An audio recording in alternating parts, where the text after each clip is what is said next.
It is therefore suitable for general viewing.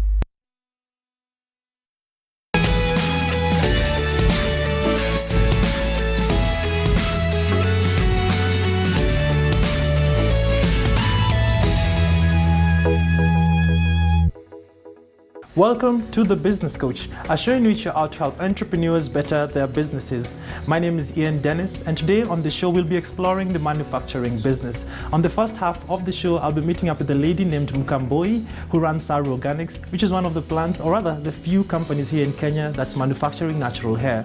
And on the later part of the show, I'll be linking her up to Mr. Dashan Chandaria, who's one of the investors at the Lion's Den. So welcome to The Business Coach.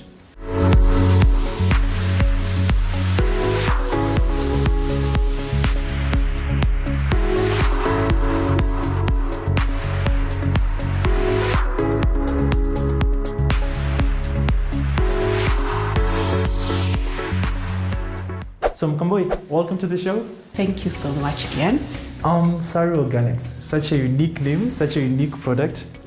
It's a Kenyan-made product. One thing that I usually love is just seeing Kenyan-made manufactured products. So how did this all start up? How did this all story begin? My baby was sick. That time she had just joined kindergarten.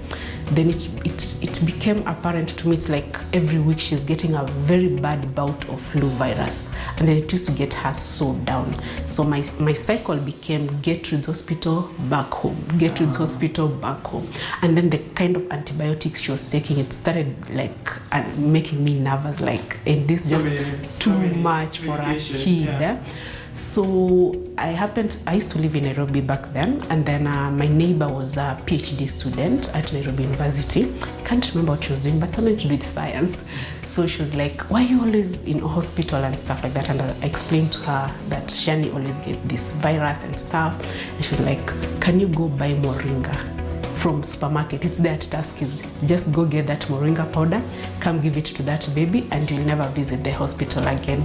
I normally say her words were like prophetic, because actually I never visited the hospital again after that. So now I started doing deeper research into the moringa tree.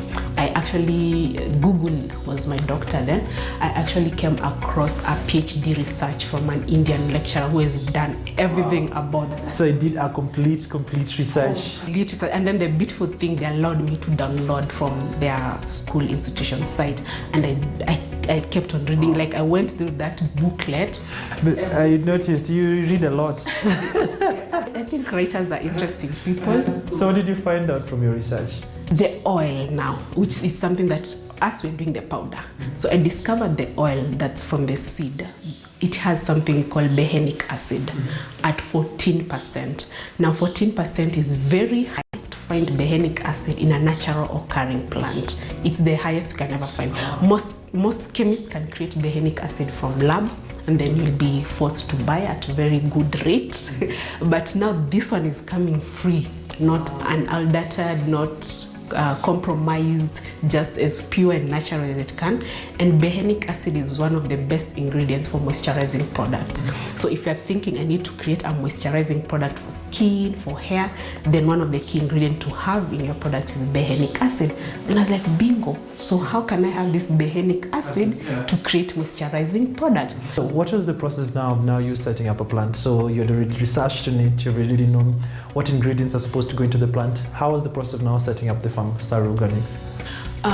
It started very humbly from my mom's kitchen. That's first thing people need to know, because I didn't have resources and stuff. And then I was just a single parent at that time, so I'm trying to, and my child had just joined school, so there's school fees on my head, and there's this thing boiling in my head as well. So I was doing it from the house, from my mom's kitchen. But So you used to prepare the products by yourself? Yeah, but I involved a chemical engineer. And those people, I think I'm very passionate, driven. Do you know, I went on LinkedIn, Googled chemical engineers, and started sending mails to them. Here in Kenya or abroad? Here in Kenya. And the ones who replied, one was very receptive, and I was like, can I meet you and stuff? And we met, and then I told him my whole story and what I wanted to create. And he's like, bingo, just go do more research, because we can't create a product with just moringa oil. So there are some things you have to add into it. We have, so just go back and come up with more exhaustive list, then we can see what we can create from there. So when I went back, for example, now after you told me that, I thought about this shampoo. This shampoo is made from clay. I don't know if you can just have a look at it. It's made from clay. Yeah, clay. Yeah, oh, yeah. Yeah, clay. So the thing about this, I was interested in doing something unique in the market, not the conventional thing that's always there. Talking about the market, how have you managed now to get your product into the market? What are your distribution points? We began with K1 Flea Market, which was happening. Oh yes. The K1, I know. At the time I was doing my things at the house, so I'd put my stuff into the car, go to K1 Flea Market and be able to sell. Now that's why I got my very first real customers, the ones that who do not know you, and they can give you like real feedback. Real feedback. I'm like, this thing is yours. I would write their, like if someone buys, I would write their name and call them back and hey, how did it go, Nini? And you know, it was so encouraging that, especially for the shampoo, they're like, I've never felt my hair that soft and conditioned after washing hair. Because normally people after washing hair, they have to do conditioning because they want to soften. Yeah, but with this shampoo, it's like I've solved it. That's why it's actually 3 in 1. Revitalizing clay cleansing shampoo. Exactly. So now from flea market, the more encouraging the customers were, the more they gave me confidence now to approach other stockists now. Customer development. Most entrepreneurs, while building their product, forget about the client, who is the end user of the product. The customer development process seeks to challenge the entrepreneurial mindset by having the entrepreneur have a grasp of who the client is while building their product. The process is driven by a hypothesis approach to understand who the customer is, what needs they have, their behavior, and how to best monetize the product. The customer development process works in parallel with the product development and entails 4 phases. Customer discovery. Here is where you seek to understand who your most valuable client is and whom you can create a business model around. Customer validation. Here's where you seek to understand who your most valuable client is and with whom you can create a business model around. Customer creation. Once you unmask your most valuable client, here you start to create a scalable model. Company building. This is the final phase where you can scale your organizations and operation as your business serves your most valuable clients. Now setting it up as a business, what have been some of the challenges you've been facing in terms of now trying to grow your business to the level you want it to be? Because I see a big brand here. Well, one thing, manufacturing is capital intensive. Right. It's very capital intensive. You go to the guys for machinery, they give you a quote, you're like, wow. And you know where you are coming from was from the sufurias, and you are no. There was your shamba and the machine. And a cake mixer, and it was working. But now you are being given this quote, and you're like, wait a minute. And then there's also the issue about, if I buy that big machine, am I having enough customers to sustain? Exactly. Because that machine there's no need of running it if you're going to do 10 liters. It doesn't make sense. It doesn't make sense. Interesting. So you have to make sure the liters you can afford doing, then there's market for it outside there. And in terms of now getting the market, what inroads have you guys been making? How big is your market as of now? What is your production capacity as it stands of now? At the moment, we do 100 liters. 100 liters per product per month. Yeah. Where do you see Sari Organics in the next couple of years? I know it's a cliche question. To go global, and we've already made inroads in Kampala, Uganda. We want to target first the East African as we go Pan-African and definitely global. It's going to be a big company. So hopefully a couple of years when I come back, or rather after a year I come back, I'm going to see something bigger. Wishing you all the best. Thank you. Thank you so much for the opportunity. After the break, I'll be linking up Mkamboi to Mr. Dashant Chandaria, who's one of the investors at the Lions Den. So guys out there, go register for Lions Den. But before then, keep it right here on The Business Coach, where we help entrepreneurs better their business.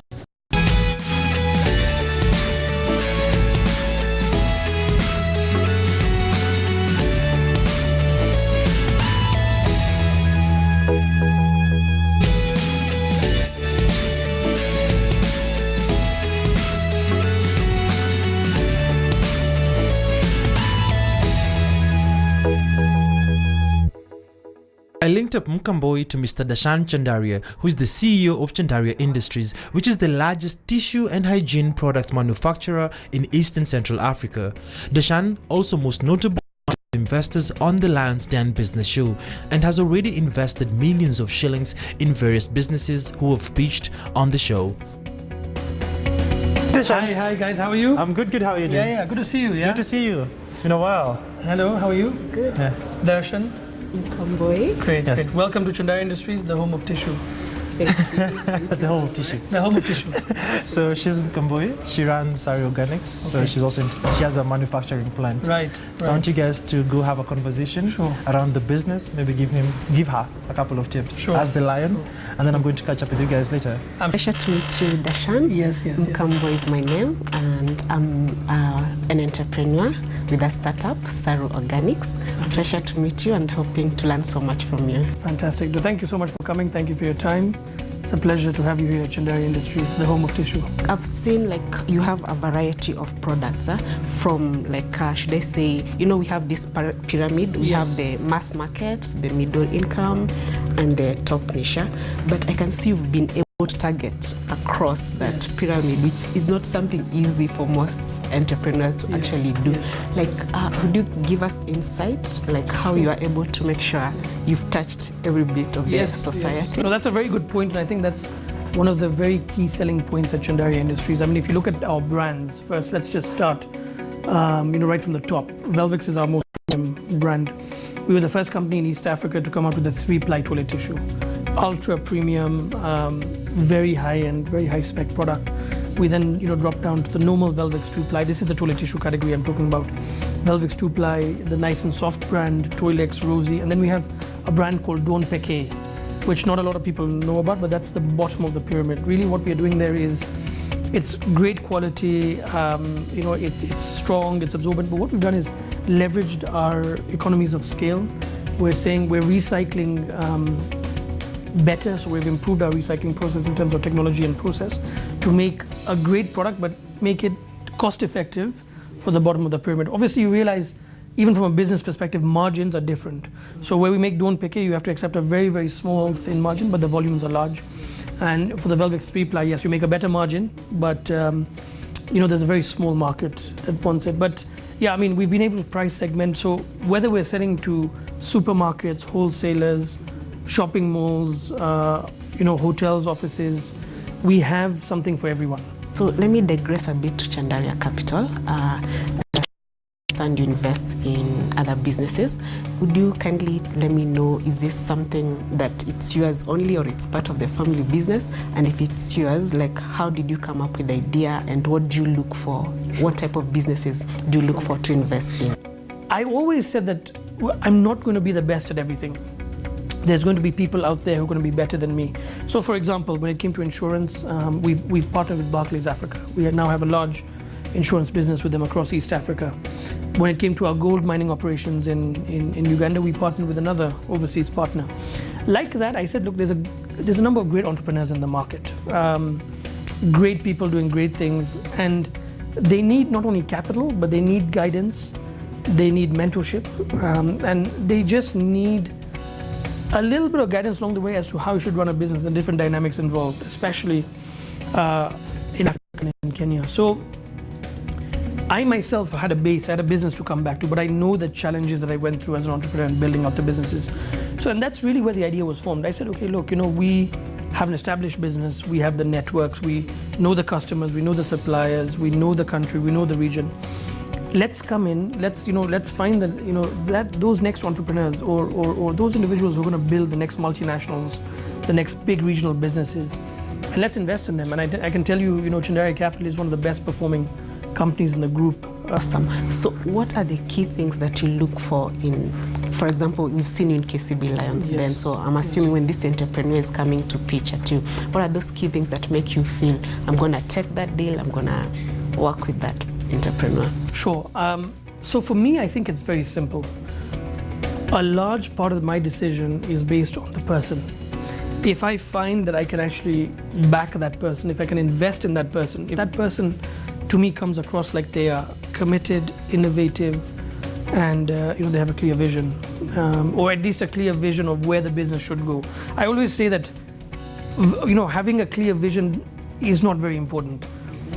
Where I see my business, where I see Chandari Industries next year will change along the way, but commitment, innovativeness, and the ability to do anything it'll take, make sacrifice, I think is very important. So backing the entrepreneur, the team is very, very important for me, and that's a big part of my decision making. Awesome.